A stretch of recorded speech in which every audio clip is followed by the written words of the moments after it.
Hey guys, Welsknight here, and welcome back to another episode of Kingdoms. I hope you guys are having an awesome day.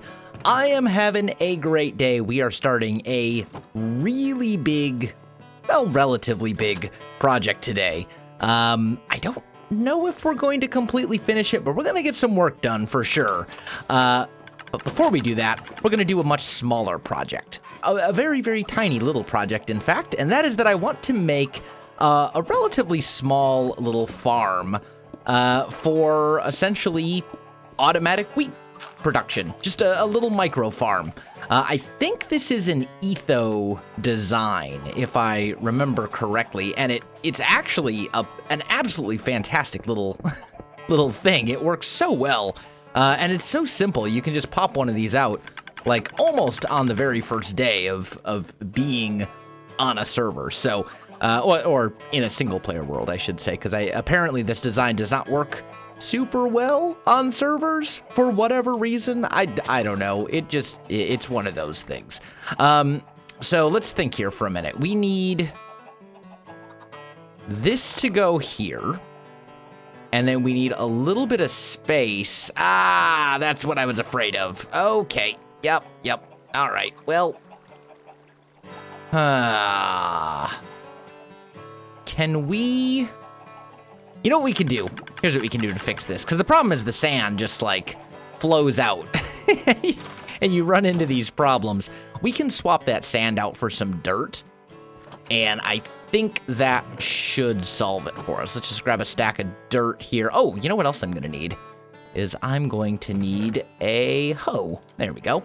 I was going to say, I feel like I'm forgetting something. And indeed, I was forgetting something. So... here's what we're going to do. We will find that hole that we just dug into our floor. It is right here. We're going to tear out all of this. And this over here as well. And we will replace all of this with dirt. How far back do I need to go? If this goes here... we'll have this here. Yeah, this should be far enough, but just to be on the safe side, let's replace this layer over here as well. And this should all be invisible from up above, so I'm not like super concerned. But if we do a little bit of this action right here, we can manage to get ourselves trapped. And I'm so good at this game. There we go. So let's just do something like that. That should fill in the blanks. And then we'll just kind of do a little bit like that. And I think that will prevent stuff from flowing down into our beloved little thing. We can even kind of dress this up a little bit better, and then that'll make it not look so weird as well, because we'll have the sand kind of, yeah, okay. I do need to just kind of clean up that area in general and terraform it a little bit better. But here we go. So we'll have our space kind of back here. And let's just kind of tear these out. And that'll go away. This'll go away. And that should be good. Okay, so then we're going to put an observer here. We'll put a dispenser here, here, and there. So those will be your 3 dispensers. Okay. We need a little bit of redstone, and we're going to run that kind of out the back and up and over like so. So whenever this observer fires, it'll fire the dispensers as well. Oh, I need to raise this whole thing up a block. Please tell me I can get rid of these. I think I can get rid of those. Yeah, I really don't think that's going to be visible. I think we'll be fine. So I need to raise this whole thing up 1 block. Otherwise, I need to make like a little weird gap thing in the floor, and that's just going to look kind of Stupid. So, changing the plan ever so slightly. Let's make a slab thing here. This is where you'll stand. And then we go this guy here, right? Yeah, right there. And then we do observer, dispenser. Oh, wait. Dispenser, dispenser. The observer's actually gonna go right here. Like so. Put one dispenser there and one dispenser. I guess we'll just put a temporary block right there. Okay, that should be fine. And then let's just dig a little bit so I can kind of get to where I need to go here. Okay, there we go. Much better. And then back here, I'm just going to break these out as well because they're unnecessary. And we'll just kind of go like so we can properly run our redstone. So we want a redstone there, here, here, and then kind of wrapping around behind. Okay, so that should now be functional, I believe. And then we need something like this and a slab here. And then this will be dark. We need to hide a water source block. Right here should do. We'll just put it right there. And this should essentially now be a functional farm. Although I do want a block there. Yeah, the rest of that's all good. Okay, and then let's just kind of detail this a little bit so it doesn't look so out of place. Yeah, that seems good. We could very easily do kind of the same detail type stuff here as well, right? Like we put an andesite here and there, and maybe one like up here. Throw a cobblestone there and here. We'll break that one out, and that one will become a gravel block, and then that'll be a cobble. These will both be cobble. You know, something like that would be fine as well. But the big thing is this is dark, right? Now, the downside is we do need to manually load this whole thing. So we have to put our bone meal in by hand. But once we do that, we should have a farm here that we can make use of pretty easily. So let's just grab some seeds. We'll replant these ones. And then I actually think I also want to grab a trapdoor.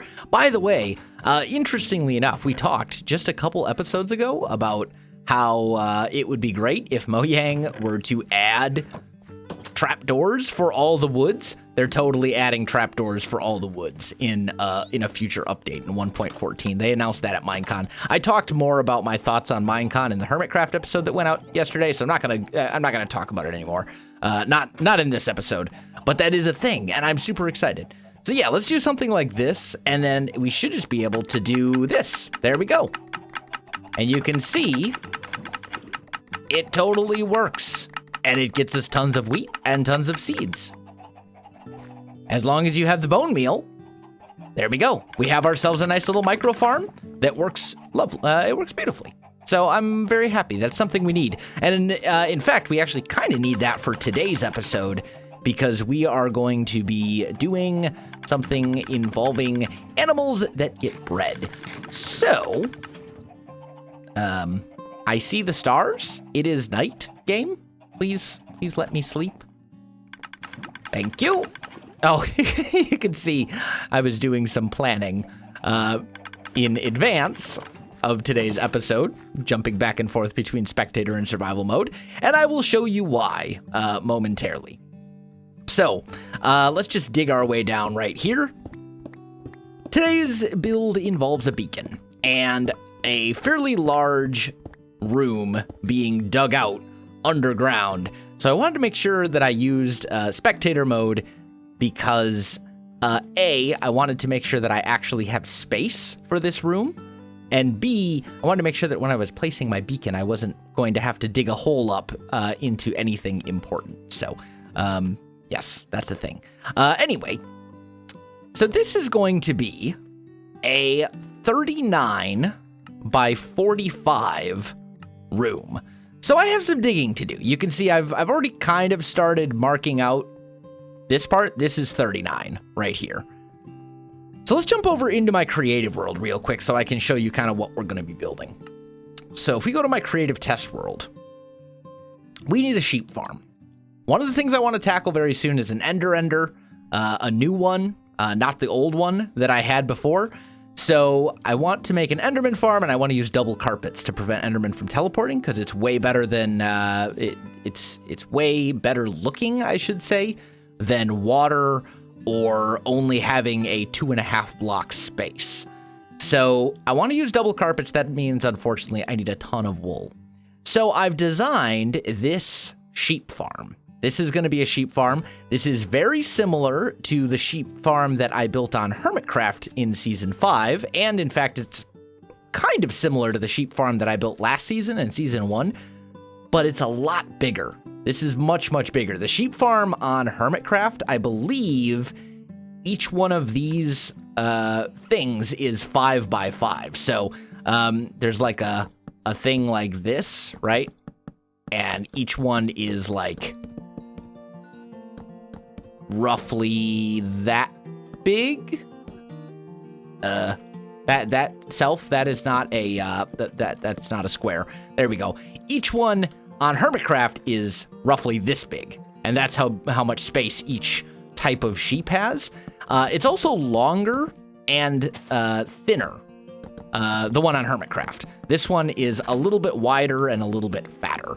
So basically what we have here, your main entrance is going to be right here.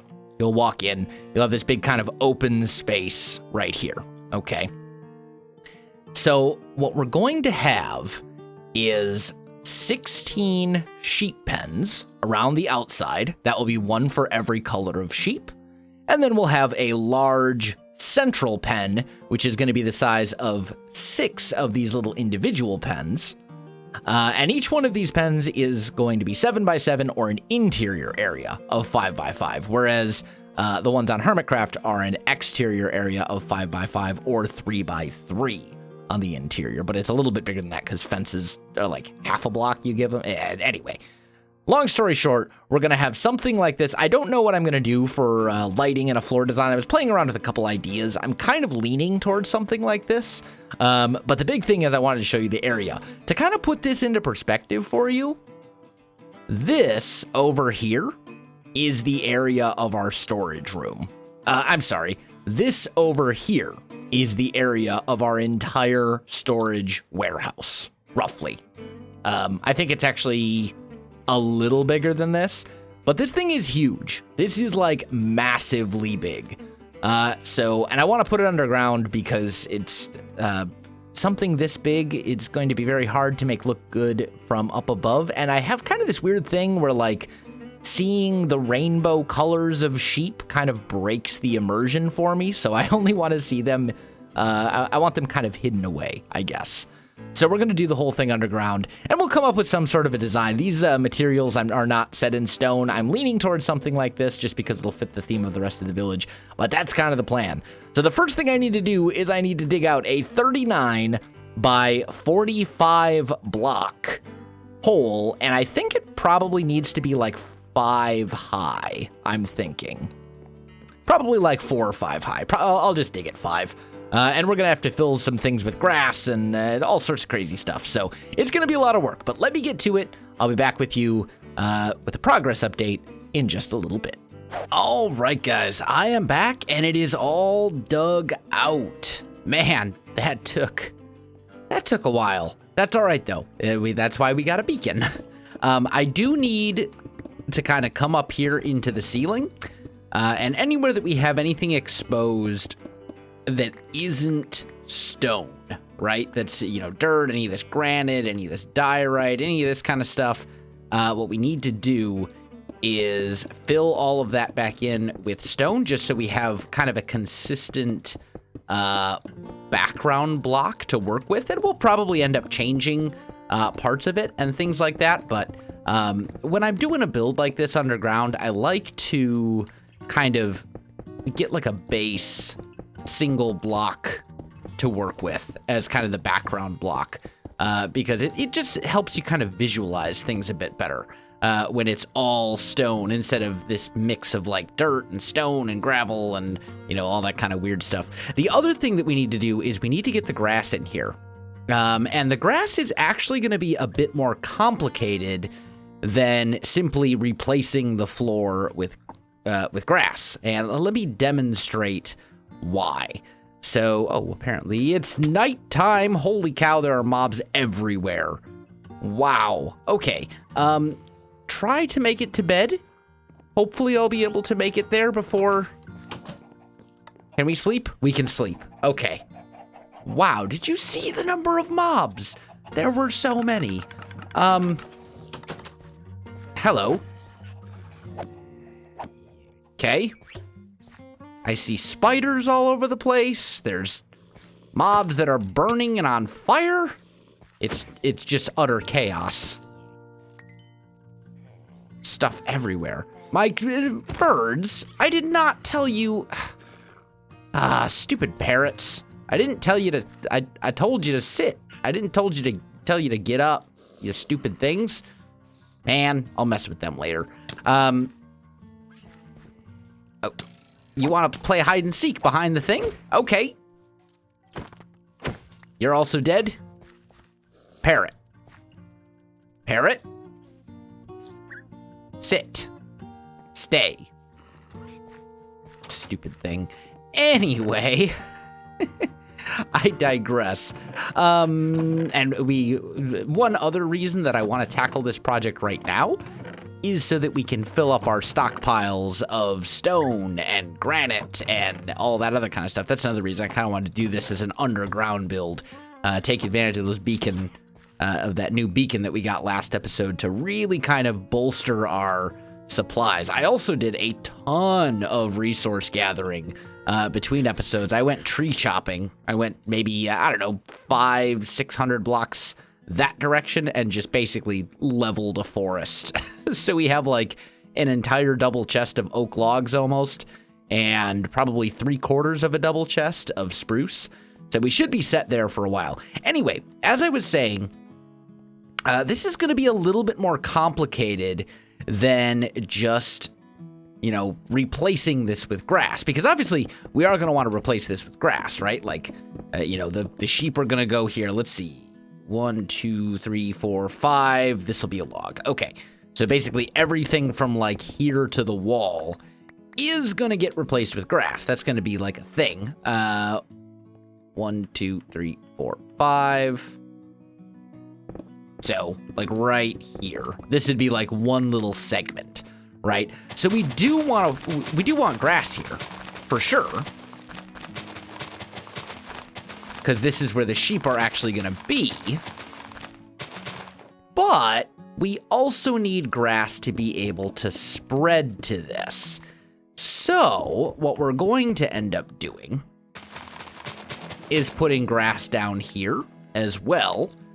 And in addition to that, we're also going to sneak some grass down here, because grass can spread diagonally up and down.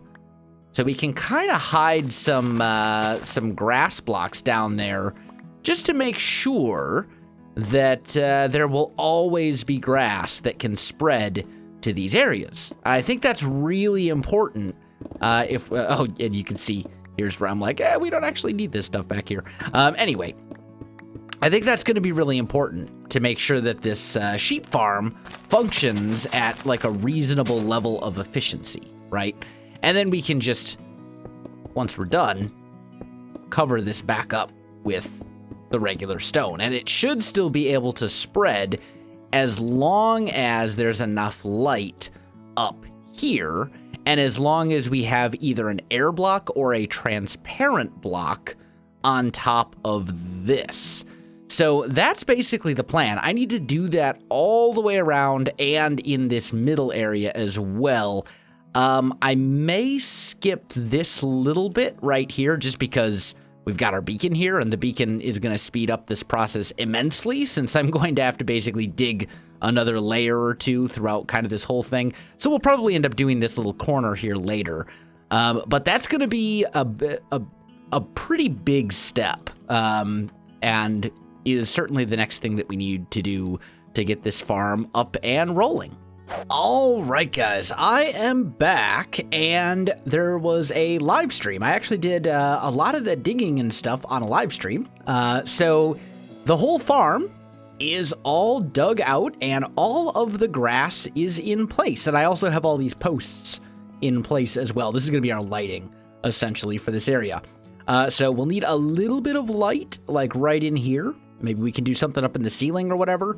But the rest of this should be bright enough that the grass will spread and that that no mobs will spawn. So that should work out really well. Obviously, the sheep farm is far from finished. There's still a lot left to do. We still need to actually decorate it and make it look good. And obviously, we need to get all the sheep in here, too. We don't have any sheep in here at the moment, which is kind of an issue. But that's a lot of progress. This is at least a few hours of work just in digging this out. I also did move the beacon because I don't think we actually need it anymore. But I think this is pretty good. So at this point, what I need to do is I need to get I need to come up with some sort of a floor design for this area, and then we need to do the walkways. But I think we will tackle that in a future episode. Today, I think it's going to be a little bit of a shorter episode, and I think that is okay. We still got a lot done. We got this, a good start on this, and we also built that little micro farm as well. So let's jump into the comment of the day. And it's from, I'm going to butcher this, Taran CY? I probably absolutely killed that pronunciation, but either way, they say, hey Wells, you should take advantage of the polls option in YouTube. So often I ask questions in this series, like, what do you guys think about this thing, right? And YouTube does have an option for polls. However, it's not always realistic for me to use it because of the way that YouTube is set up and the way that like my schedule is, okay? So basically, in order to add a poll to a video, that video needs to be fully processed by YouTube. And when a YouTuber uploads a video to YouTube, we upload it. And that takes, however long it takes, depending on how fast your internet is. My internet, thankfully, is pretty good. And then YouTube has to process that video and turn it and basically make it all like match up with the normal playback settings that they use, right? They need to like convert it over to their own file type or codec or whatever. Long story short, when I upload a video, it's not instantly available to be viewed. It takes a little while for YouTube to like process it, which is also why sometimes you'll see like someone will upload a video and the quality will be like super garbage. It'll be like 360p or something. And then like half an hour, excuse me, I just ate chicken pot pie supper, and now I have the hiccups. Excuse me. Anyway, as I was saying, a YouTuber will upload a video, and it'll be in like 360p when you watch it, and then you check back like half an hour later, and then now it's in 1080p. Like that's because YouTube has to process the video, right? And that takes roughly, it could be anywhere from like 15 minutes to like an hour and a half, depending on how willing YouTube is to actually work with you. And I actually upload my videos right before I go to bed. Like that is the very, very last thing I do is I upload my videos. And then I let them upload and process and stuff while I am sleeping. So in order for me to add a poll to videos, I would have to wake up early enough. Well, I would either have to be far enough ahead of schedule that I could upload my videos like 2 days in advance, or I would have to wake up earlier, or I would have to upload earlier in the day. So it would like throw off my time schedule, my daily routine And what I have right now for a daily routine actually seems to work pretty well for me for the most part, considering how much content I put out on a daily basis and how much time all that takes. I probably work more than I should, if I'm being entirely honest. My doctor would probably tell me that I am unhealthy. I have an unhealthy lifestyle, based on how much I work, but that's okay. I enjoy it, so it is what it is. But yeah, that's kind of the deal. Basically, I do use polls on rare occasions, but often it's just not really feasible because the video would have to be fully processed before I can actually add a poll to it. And usually when it is processed, when it finishes processing, I'm usually fast asleep. And I'm usually not awake yet by the time the video actually comes out. So there's a little behind the scenes, if you will. But guys, I think that is going to do it for today's episode. If you enjoyed the video, you know what to do. Links in the description below, so check those out as well. Otherwise, my friends, thanks for watching, and I'll see you in the next one.